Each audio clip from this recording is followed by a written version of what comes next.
സലീം, ഇപ്പോൾ നമ്മൾ ഈ കാണുന്ന സ്ക്രീൻഷോട്ട് അത് ഈ പാർട്ടിയിൽ തന്നെയുള്ള സഹപ്രവർത്തകയ്ക്ക് അയച്ചതാണോ?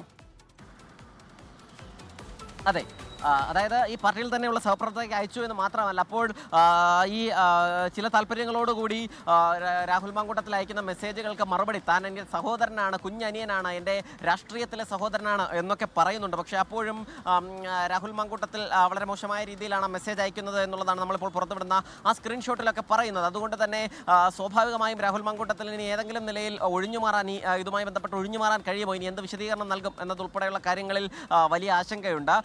രാഹുൽ മാങ്കൂട്ടത്തിൽ സ്വന്തം നിലയിൽ തന്നെ രാജിവെക്കട്ടെ എന്നുള്ള ആലോചനയായിരുന്നു ആദ്യഘട്ടത്തിൽ ഉണ്ടായിരുന്നതെങ്കിൽ ഇപ്പോൾ നിർബന്ധപൂർവ്വം രാജി ആവശ്യപ്പെട്ടിട്ടുണ്ട്. എന്നിട്ടും രാഹുൽ മാങ്കൂട്ടത്തിൽ ഇതുവരെയും രാജിക്കത്ത് സമർപ്പിച്ചിട്ടില്ല എന്നുള്ളതാണ്. ഏത് നിമിഷം വേണമെങ്കിലും ആ രാജിക്കത്ത് സമർപ്പിക്കാം. ഇനി അഥവാ രാജിക്കത്ത് സമർപ്പിക്കാത്തൊരു സാഹചര്യം വന്നാൽ രാഹുൽ മാങ്കൂട്ടത്തിനെ സ്ഥാനത്ത് നിന്ന് പുറത്താക്കിയെന്നൊരു വാർത്താക്കുറിപ്പ് കൂടി പ്രതീക്ഷിക്കുന്നുണ്ട്. കാരണം ഒരു കൃത്യസമയം നൽകിയിട്ടുണ്ട് എന്നുള്ളതാണ് നേതൃത്വം.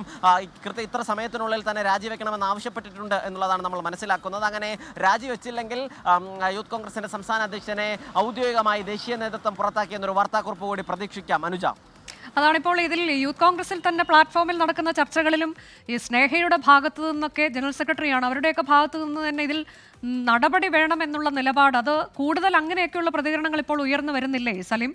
KSUവിൻ്റെ തന്നെ സംസ്ഥാന വൈസ് പ്രസിഡന്റ് ഒരു ഫേസ്ബുക്ക് പോസ്റ്റ് ഇപ്പോൾ നമ്മളുടെ ശ്രദ്ധയിൽപ്പെട്ടിട്ടുണ്ട്. അങ്ങനെ കൂടുതൽ പേർ ഇതിനി വച്ചു പൊറുപ്പിക്കാൻ കഴിയില്ല എന്ന നിലപാട് സ്വീകരിക്കുന്നുണ്ടോ സലീം? തീർച്ചയായും രാഹുൽ മാങ്കൂട്ടത്തിനെതിരെ പാർട്ടിയിൽ തന്നെ നേരത്തെ തന്നെ വികാരമുണ്ടായിരുന്നു. അതിന് പിന്നാലെയാണ് ഇപ്പോൾ ആ വികാരമാണ് ഈ പല ഫേസ്ബുക്ക് പോസ്റ്റുകളിലൂടെയും പുറത്തു വരുന്നത്. ലോകത്തെവിടെയായാലും ഏത് സമയത്തും 24 വാർത്തകളും ഓഗ്മെന്റഡ് റിയാലിറ്റി പാക്കേജുകളും എക്സ്പ്ലെയിനറുകളും വിശദമായി കാണാൻ ഞങ്ങളുടെ യൂട്യൂബ് ചാനൽ നിങ്ങൾക്ക് സബ്സ്ക്രൈബ് ചെയ്യാം.